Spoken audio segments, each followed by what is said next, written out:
Para este punto casi puedo asegurar que los ejecutivos de Warner Bros. Tienen un fetiche por el autosabotaje. Son como ese amigo que tiene las mejores opciones a su disposición y aún así va tomando las peores decisiones una después de la otra. No es sorpresa para nadie el admitir el fracaso de la secuela del Joker o Guasón. Y es que me parece increíble la manera en la que en su mismo fin de semana de estreno todos se pusieron de acuerdo para boicotearla, catalogándola como una pésima secuela que no aprovechaba su aumento de presupuesto para continuar la historia. En su lugar metió un sinfín de números musicales que lejos de sumarle a la narrativa, solo hacían sentir a la película como un interminable somnífero. Pero ¿cuánta razón hay en esto? ¿Acaso es en realidad Joker Folia Do una pésima segunda parte? ¿O se trata en realidad de un ejercicio cinematográfico complejo que solo pocos entendieron? Bueno, de eso hablaremos en este video. Como les dije en mi video de Transformers One, el mes pasado me enfermé y eso provocó que se retrasaran un par de videos. Mi plan original era hacer uno de esta película sin spoilers, pero al parecer el fracaso fue tan grande que el estudio sacó en menos de un mes la versión digital de la misma. Así que aprovecharé para profundizar en los detalles de la historia que según mi perspectiva fueron la razón por la cual la audiencia y la crítica la rechazaron. Así que sí, habrá spoilers en este video. Creo que esta película es un claro ejemplo del efecto boca en boca de las audiencias. Por un lado, la primera película tuvo un presupuesto moderado de 55 millones y alcanzó números que DC solo había tenido con Batman y por alguna razón con la primera cinta de Aquaman. Para esta secuela, Warner estaba tan seguro de su éxito que le dio a Todd Phillips 4 veces el presupuesto de la primera película, 200 millones, los cuales son el equivalente a la única ganancia monetaria que tuvo la película al final, convirtiéndose en uno de los peores fracasos de Warner en los últimos años. Pese a lo que se decía de la cinta, yo planeaba verla en cines, pero lamentablemente y debido a las bajas ventas, la sacaron rápido de muchas carteleras. Así que en medio de mi desesperación como un hombre atrapado en el desierto que encuentra un oasis, yo encontré una forma de disfrutar no solo de esta película de manera única, sino también de muchas otras con el proyector de Temu que se ha hecho viral en redes por los últimos meses. Con este proyector puedes convertir tu casa en una sala de cine. Solo piénsalo, en estas fechas de invierno ir al cine equivale a que salgas de tu comodidad, que manejes, que te expongas. En cambio con tu sala de cine en casa el único trayecto que vas a recorrer es el de ir a tu cocina por unas palomitas. Una de las cosas que me gustó del proyector además de su bajo costo es que abarcaba toda la pared de mi sala, y la calidad de la imagen no queda de ver. El proyector incluye su control con el cual puedes configurar el volumen, el modo de proyección e incluso si quieres disminuir o aumentar el tamaño de la imagen. Las últimas películas o series de las que he estado hablando en el canal las he visto con este proyector y créanme, es increíble. ¿Y tú qué estás esperando para adquirir este increíble producto y tener tu propio cine en casa? Les dejaré el enlace en la descripción del video para comprarlo con un 90% de descuento. La secuela del Guasón inicia de una forma bastante peculiar, ya que tenemos una especie de prólogo animado que remite a los clásicos cortos de la Warner, donde aparecían personajes de los Looney Tunes. De hecho, a lo largo del metraje hay continuas referencias e incluso cameos de personajes en televisión como Pepe Le Pew, que de cierta forma se asemeja a la situación por la cual pasa el protagonista a lo largo de la historia por su romance con Harley. Si algo quiere el director que recordemos es que esta es una historia de amor, y justo la canción de Tom Jones titulada What the World Needs Now is Love acompaña dicha secuencia animada. En estos 3 minutos se engloban los aspectos más importantes de la historia, desde la supuesta doble identidad que existe entre Joker y Arthur Fleck, el abuso continuo del personaje por los guardias de la prisión, y hasta un final brutal a manos de la ley para su protagonista. Si me preguntan por las cosas positivas de la película, esta secuencia animada sobresale de lo demás. Genuinamente esperaba que incluso algún número musical estuviera presentado en este formato, pero lamentablemente solo tenemos el inicio de la historia, el cual, voy a ser honesto, te emociona como espectador ya que promete muchísimo para lo que verás por las próximas 2 horas. Y como dato curioso que mi cabeza esquizofrénica se aventó, el cantante Tom Jones es continuamente referenciado en la película Lo que el agua se llevó, ya que una señora ratona se la pasa confundiendo al protagonista con Jones, y en una parte de la cinta Rowdy canta She's a Lady, una canción que Jones le había dedicado a su esposa. Y antes de que se pregunten cuál es el hilo que une toda esa información en mi cerebro, por un momento pensé que esta canción podría estar en la película en una secuencia donde el hot cake se la estuviera dedicando a Harley, pero eso nunca pasó. Y fin del dato curioso, que más que dato curioso es uno de los muchos síntomas de que necesito inmediatamente ayuda profesional. Y hablando de ello, ahora pasamos al hospital psiquiátrico de Arkham, donde se nos presenta el personaje de Jackie Sullivan, el líder de los guardias de la prisión, quien entra en escena silbando la canción When the Saints Go Marching In, cuyo título en español literal es Cuando los santos van marchando. La misma se irá repitiendo una y otra vez a lo largo de la historia en diferentes contextos cada vez más desagradables. Fleck ha estado en este lugar por más de un año y está esperando su juicio por haber matado a Murray Franklin en televisión nacional, así como a otras 4 personas. Uno de los aspectos que me llamaron la atención de la cinta son los pequeños guiños que se hacen a otros villanos del murciélago. Desde este personaje que se parece físicamente al pingüino, hasta la participación que tiene Harvey Dent en la película y ese accidente que probablemente lo va a convertir en 2 caras. La razón por la cual me llama la atención es que siento que esta película, así como su predecesora, de cierta forma se avergüenza de tener su origen en personajes de cómics. Se venden al público como un cine más artístico entre comillas que trata de ser lo más realista posible. Lo irónico aquí es que si la primera película no tuviera el título de Joker, estoy seguro de que ni siquiera hubiera recaudado una cuarta parte de sus ganancias finales. Y creo que es un problema que tengo con Todd Phillips y lo que he hecho de la secuela en entrevistas, asegurando que aunque ambas películas tienen el nombre de Joker, eso no quiere decir que el personaje de Joaquín Phoenix realmente lo era. Creo que un término más que apropiado para esto sería vendehumos. Si el personaje no es Joker, ¿por qué presentar una nueva versión de Harley Quinn como su interés romántico? En ese caso Lady Gaga hubiera sido Panchita la payasita. Pero mejor dejemos ese tema para cuando discutamos el final de la cinta. Después de presentar la rutina que tiene Arthur en Arkham y lo desagradables que son los guardias con los prisioneros, Arthur es llevado con su abogada, pero en el camino se encuentra con una mujer que llama su atención. Parece ser un amor a primera vista. Ambos tienen una interacción que deja al protagonista más flechado que tú cuando te enamoras en el transporte público de alguien que probablemente nunca volverás a ver. Aquí es cuando se nos presenta el tema de la identidad disociativa de Arthur. Su abogada planea presentar en la defensa que en realidad Joker es otra identidad que comete los crímenes, pero Arthur no es consciente de ello. Prácticamente quieren aplicar la de Moon Knight o el Club de la Pelea, pero hay un pequeño problema con esto. Y este es el casi insignificante detalle de que toda la primera película era la historia de un hombre que conscientemente se despegaba de su moral y cometía actos de violencia como una forma de protesta en contra de los poderosos, o al menos así lo interpretaban las masas. Lo curioso de la primera cinta es que se estrenó justo meses antes de la pandemia, y no es si recuerdan que precisamente en junio de 2020, tras la muerte de George Floyd debido a la brutalidad policial, en muchas ciudades de Estados Unidos comenzaron protestas que rápidamente se tornaron en algo violento, con el gobierno viéndose forzado a solicitar la presencia de la Guardia Nacional. Menciono este paralelismo entre la realidad y la ficción porque desde mi perspectiva, esa era una de las razones por las cuales el final de la primera película se sentía fiel al personaje del Guasón, además de que te da el sentimiento de que algo así podría pasar en la vida real. Arthur ahora parecía un agente del caos y la anarquía cuando era como cualquier otra persona al inicio de la película, pero con sus acciones se pudo convertir en algo más, en un símbolo para su ciudad, aunque no necesariamente uno bueno. A su vez esto me parece un contraste ingenioso para el mismo Bruce Wayne, un hombre que representa todo lo contrario por su clase social, pero que al mismo tiempo también se convertirá en un símbolo en el futuro como Batman. La primera entrega de Joker de hecho relaciona de una forma más personal al Bruce Wayne de su universo con el Guasón, no necesariamente con Arthur Fleck, sino con lo que este representaba, ya que uno de los fanáticos del Joker fue quien acabó con los Wayne. Aunque otra de las cosas que me decepcionó un poco de esta secuela es que ahora hacen completamente de lado todo lo relacionado con los Wayne. Ni siquiera mencionan nada acerca del millonario huérfano, y creo que incluirlo no hubiera estado de más, ya que Harvey Dent podría haber usado el asesinato de los Wayne en contra de Arthur y la clase de crímenes que este había inspirado. Pero me estoy adelantando un poco. Hay un proverbio africano que dice: el niño que no es abrazado por su tribu, cuando sea adulto quemará toda la aldea para sentir su calor. Eso es lo que ocurre al final de la primera película. Arthur solo quería ser visto por los demás durante toda su vida, y no fue hasta que se convirtió en el Guasón que los demás finalmente comenzaron a prestarle atención. Por ello todo el argumento de ahora son dos identidades nunca te termina de convencer ni a ti como espectador ni a los otros personajes de la historia. Después de ver más de la rutina que lleva como prisionero, Arthur va a clases de música donde finalmente conoce a Lee. Ella le dice que creció en el mismo barrio que él y que su padre, quien la golpea brutalmente, murió en un accidente de auto. Lo similar que su vida con la de Arthur parece muy bueno como para ser verdad. Pero pongámonos en los calcetines de Boing de Mango de Arthur por un momento. Mi hermano en Cristo aquí tiene menos contacto femenino que un estudiante de cine promedio, y su última novia básicamente solo fue producto de su imaginación. Es entendible que para este punto, con que una mujer le diga buenas tardes, ya hasta piense que se va a casar con ella. Lee le dice a Arthur que cuando vio a Guasón en televisión por primera vez en su vida, no se sintió sola. Aquí es cuando comienza a cantar, y desde este punto la historia estará llena de números musicales que de cierta manera comienzan como una representación de una fantasía idealista para Arthur y su romance con Lee. Aunque algo que me parece un tanto confuso en la narrativa de la película es que en ocasiones los números musicales ocurren en medio de situaciones que tienen consecuencias en la historia, mientras que otros se notan que están en una especie de alucinación. Por ejemplo, tenemos la escena donde Lee provoca un incendio en Arkham y trata de escapar junto a Arthur, lo cual parece sí pasó. Teniendo en cuenta que llevamos media hora de película, una parte de mí realmente esperaba que en esta escena logran salir de prisión. Y ahora sí comenzaría lo bueno, una historia de crimen musical a lo Bonnie y Clyde. Uno de mis segmentos musicales favoritos ocurre justo después del intento de fuga, y por primera vez podemos ver a Arthur caracterizado como el Guasón. Fue en este momento donde dije verdaderamente esto va a ser La La Land para esquizofrénicos. Debo añadir que el diseño de producción aquí me pareció precioso, pero lo que odié es que dicha secuencia solo dura un minuto. Mi más honesta reacción fue sentir que esta locación tenía muchísimo potencial y fue desaprovechada. En lo personal me gustaba más este escenario teatral en lugar del otro que parece solo el set reciclado del programa de Murray de la primera entrega. Respecto al hecho de que la película sea un musical, no le veo nada de malo al concepto. Muchas cintas de superhéroes resultan en algo espectacular cuando incursionan en géneros cinematográficos distintos a lo que el público está acostumbrado. Lo vimos con Logan siendo un western, con El Caballero de la Noche de Christopher Nolan acercándose mucho más a un nuevo noir policíaco que toma mucho de películas como Hit de Michael Mann, y con El Soldado del Invierno incursionando en el thriller conspiranoico que se hizo popular en los años 70. Cada una de estas películas supo ejecutar sus historias y tomar lo mejor de los géneros en los que las mismas se desarrollaban, y creo que esa es la diferencia más grande con Joker 2. El concepto de la fantasía del protagonista a través del aspecto musical tiene mucho potencial, pero el problema aquí es la ejecución.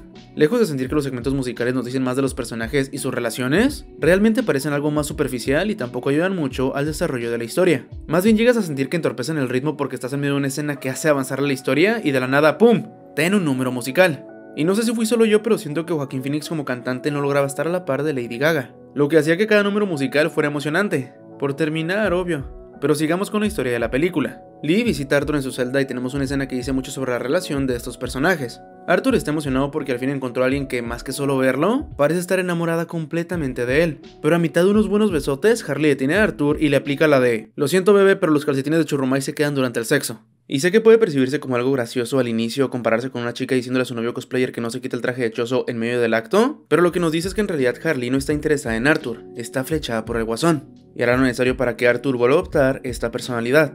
Después de otro número musical que podríamos quitar y no afectaría en lo más mínimo a la película, comienza el juicio de Arthur. Aquí es cuando toma importancia el fiscal auxiliar Harvey Dent. Aunque la escena donde va llegando Arthur al juicio me recordó muchísimo al momento en donde Bruce Wayne va llegando al funeral del alcalde en The Batman de Matt Reeves. Cuando inicia el juicio se menciona que la gótica de este universo se encuentra en Nueva York, lo cual es un tanto inusual ya que en la mayoría de películas se ubica en Nueva Jersey y el estado de Delaware. Llevamos una hora de película y de la nada se transforma en un capítulo promedio de La Ley y el Orden. Dent llama a los testigos para desmentir la locura de Arthur con la intención de pedir la pena de muerte. Pero la abogada de Arthur, tal cual Saul Goodman, pelea ferozmente por su cliente. Aunque en esta parte te mencionan hasta el cansancio los mismos aspectos del personaje que ya conocíamos, y en lugar de sentir que están profundizando solo se siente como una repetición tediosa. Y lamento decirles que de aquí en adelante esa es la dinámica que adopta la película. Pasamos de la corte a prisión y viceversa. Es momento de admitirlo, gente, creo que incluso B-Movie maneja mejor las escenas en la corte que Joker 2. La abogada de Arthur lo confronta debido a que Lee está afectando el juicio por algunas declaraciones. Este le responde que ella lo entiende porque pasó por lo mismo que él. Poco le faltó para decirle "I can fix her", pero en ese momento la abogada le muestra la verdad. Lee no creció en un barrio pobre y su padre no murió. Su padre es un doctor y ella creció en un barrio de ricos. Ingresó en Arkham por voluntad propia y se dio de alta ella misma. Solo que le mintió a Arthur diciéndole que la sacarían porque él era una mala influencia para ella. La abogada también confirma que Lee se graduó de psiquiatría, lo que además de ser fiel al personaje también explica cómo estudió a Arthur para decirle lo que quería escuchar y manipularlo como una marioneta.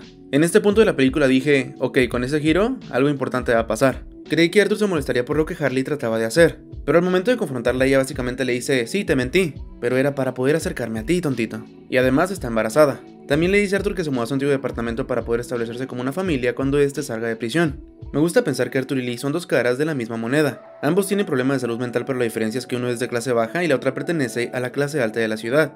Honestamente creí que la película podría tratar esta brecha de una forma simbólica y reflexiva, pero al igual que con el personaje de Harley no lo exploran después de haberlo presentado. Solo se queda como otro concepto con mucho potencial que al director no le interesa más allá de la superficie. De por sí la primera película fue muy criticada por la manera en la que Todd Phillips retrataba los problemas psicológicos del protagonista, y en la secuela siento que está más preocupado por demostrar que es un director serio y capaz alejado de las comedias como la trilogía de ¿Qué pasó ayer?, pero sigue cometiendo los mismos errores y clichés de solo usar los problemas mentales de forma estereotípica y poco acertada. En este punto entramos a la fantasía de Arthur en la que está en el set de Murray junto a Lee, mismo lugar al que vamos a volver al final de la película. Lo que me parece interesante es que después de haberse enterado de las mentiras que le decía Harley en la realidad, en esta fantasía ella le dispara en el estómago después de haberle dicho, démosle al público lo que quiere. Irónicamente parece que la película también es consciente de que no le están dando a su audiencia lo que vino a ver, subvirtiendo las expectativas. La siguiente persona que vemos en el juicio es la vecina de Arthur de la primera película, quienes muchos pensaban que había muerto a manos de Fleck, pero resulta que no. Al dar su testimonio, ella declara que tuvo que irse de la ciudad junto con su hija por todo el acoso que recibió después de que Arthur cometiera sus crímenes. Sintiéndose agobiado por la situación, el protagonista comienza a alucinar y tenemos otro número musical que puedo catalogar como mi favorito sin lugar a dudas. Esto debido a que contiene todo lo que esperábamos de la película. Al Joker actuando como lo haría el Joker y una Harley acompañándolo y disfrutando del caos que este provoca. Aunque sí me parece medio edgy eso de que a cada rato se quiera disparar en la cabeza. Ya madura, flaco, no eres Kurt Cobain. En medio del juicio, Arthur despide a su abogada y pide representarse a sí mismo sin tomar en cuenta el pequeño detalle de que él no tiene ningún tipo de formación en el ámbito legal. Para casi la hora y media de película, Arthur ha recuperado un poco de confianza en sí mismo. Mira cómo incluso los reos comienzan a tomarlo como un ejemplo a seguir y se rebelan contra el sistema. Mientras ve el caos que ha provocado, este solo puede reír. Lo que me recordó mucho la historia que contaba Alfred en El Caballero de la Noche, referente a esa versión del Guasón. En ocasiones hay gente que solo quiere ver el mundo arder sin importarles cosas lógicas como el dinero o los bienes materiales. Al próximo día, Arthur se presenta en el juicio como el Guasón. Harvey Dent llama a su excompañero de trabajo Gary para declarar, ya que este fue testigo de cuando Arthur mató a otro compañero de trabajo.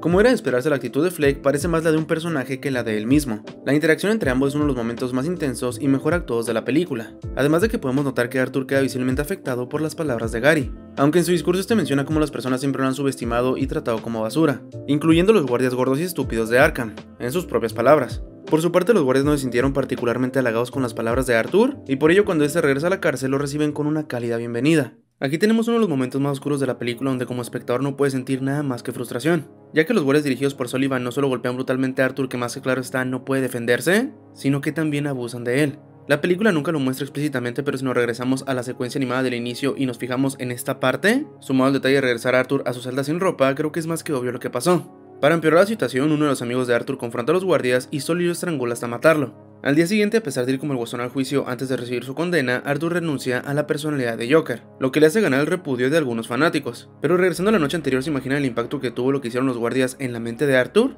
En la primera película se nos dice que este sufrió de abusos en su niñez, así que lo que vemos aquí es un tipo de regresión psicológica, con el protagonista reviviendo traumas del pasado. Es por esta razón que lo vemos tan decaído para el final del juicio, por ello prefiere renunciar a ser el Guasón. De cierta forma se cansó de luchar contra un sistema que le volvió a recordar que era insignificante, y que solo sería pisoteado una y otra vez. Una de las personas más decepcionadas con Arthur fue Lee, quien abandonó el juicio después de que Fleck haya renunciado a ser el Guasón. Pero antes de dictar su sentencia, una autobomba estalla fuera del tribunal. Dicha explosión le provoca heridas en el rostro a Harvey Dent, un detalle que genuinamente me gustó considerando que esta puede ser su historia de origen como dos caras. En medio del caos, algunos fanáticos del Guasón lo ayudan a escapar, pero este sale del auto en el que iba y termina deambulando por la ciudad en busca de Lee. Finalmente le encuentran las icónicas escaleras que vimos en la primera película, pero ella no está interesada en Arthur. Llega un momento donde incluso parece que el protagonista habla en nombre del espectador, ya que le pide a Harley que por favor deje de cantar.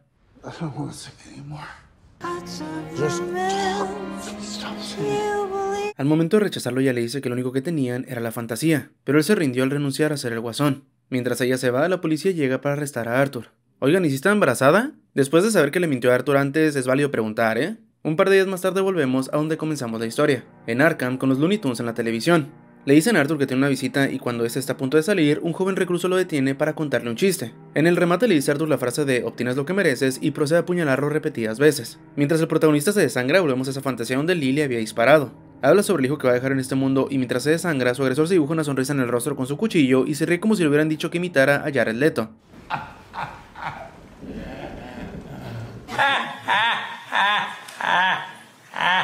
Dejando de lado el hecho de que se me hace muy conveniente que no hubiera ningún guardia cerca en toda la secuencia, este final me hizo sentir que el director realmente odiaba al protagonista. Toda la película te lo muestran como un hombrecillo triste y patético que al primer intento de valerse por sí mismo lo quiebran como si fuera un dorito.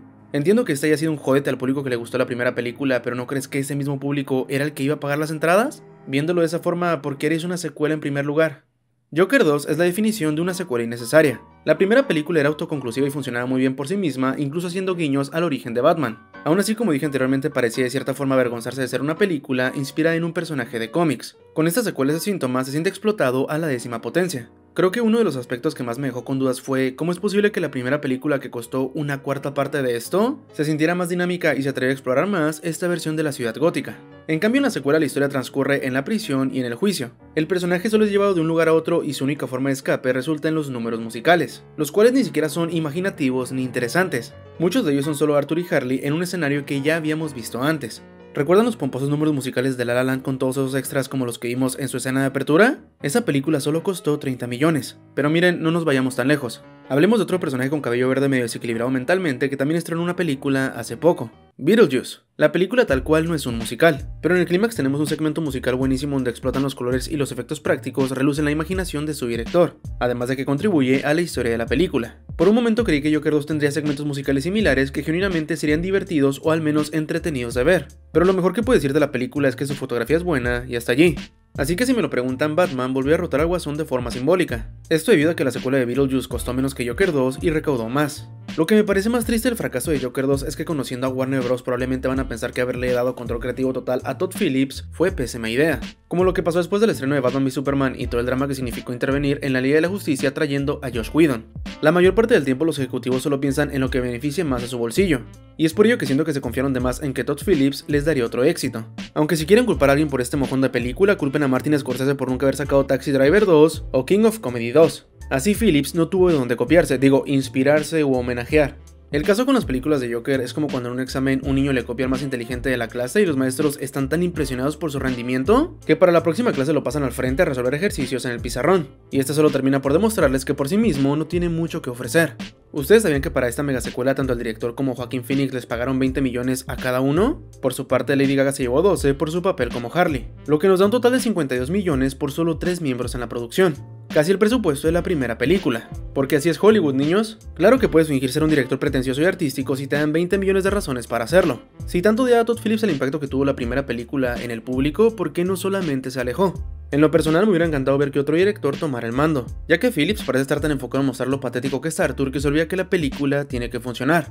Lo peor es que la cinta ni siquiera es tan mala como muchos dicen, pero es tremendamente aburrida. Dura unas 2 horas y 20 minutos, pero se siente más larga que una película como The Batman, que literalmente dura 3 horas. Y ya que menciono la película de Matt Reeves, ¿saben que fue realmente irónico? Que la producción de un villano de Batman que terminó siendo una joya fuera la serie El Pingüino, lo que nos demuestra que sí puede funcionar la historia de uno de estos personajes dejando de lado al murciélago. Lo que necesita son buenos guionistas y una dirección concisa que sepa lo que quiere conseguir. Y lamentablemente Joker 2 no tiene ninguno de esos dos elementos presentes, a menos que lo que hayan tenido en mente fuera ser un gigantesco fracaso desde el inicio. Mientras hacía este video tuve casi la necesidad de verme de nuevo la trilogía de Christopher Nolan y de Batman para lavarme los ojos. En particular, revisitando El Caballero de la Noche me di cuenta de ciertos elementos que hacen al Joker de Heath Ledger una versión casi insuperable. Me encanta cómo es un completo anarquista, pero para sus planes necesita mucho orden y disciplina. Por ello tiene sentido teorizar que esta versión del personaje es un veterano de guerra. De allí su fascinación por los explosivos y la precisión de algunos planes, como el robo al banco con el que abre la película. El Joker de Phoenix era un hombre del pueblo que también inspiraba la anarquía, con una motivación más arraigada en la injusticia que existía entre distintas clases sociales. Cómo los ricos y poderosos eran intocables, mientras que hombres como él podrían morir en la acera y a nadie le importaría. Pero ahora todo lo que se logró con la primera película y el símbolo que representaba a este personaje, solo se ve manchado y pisoteado con una secuela que tal parece disfruta ningunearlo. Por cierto, me dio mucha risa leer la reseña de un crítico que decía que el nihilismo de esta película hacía parecer los trabajos de Zack Snyder como una temporada de Bluey. Jared Leto, quizás fui muy duro contigo y tu caracterización que parecía un estereotipo de narco mexicano. Nah, mentira, sigue siendo una mierda. La verdad podría quejarme de más cosas o plantear algunas ideas para que la película fuera distinta, como haber puesto el asunto de la bomba como a mitad de la cinta y que el resto de la historia fuera de Joker y Harley, generando una revolución en Gótica. Solo imaginen el potencial de números musicales en medio de la destrucción y con un montón de fanáticos alabándolos. Pero bueno, soñar no cuesta nada. Creo que dejaré este video hasta aquí para poder seguir trabajando en mi video de la versión de Batman de Matt Reeves. La verdad es uno de los videos que más tiempo le he dedicado y ya quiero que lo vean. Para que se den una idea, le estoy dando el tratamiento debido de Berserk. Pero bueno, banda, ¿ustedes qué opinan de Joker 2 o Omelette à la carte? ¿Le damos a esta película el tratamiento que le dimos a Titanes del Pacífico 2 fingiendo que no existe? Eso ha sido todo por este video. Si les gustó como dicen en Tepito ya se la saben, suscríbanse y dejen su like. Muchas gracias a los mecenas de Patreon y miembros del canal por apoyar el contenido. Sin ustedes esto no sería posible. Sin nada más que agregar por el momento, yo me despido. Mi nombre es Isbionira y nos vemos en el próximo video.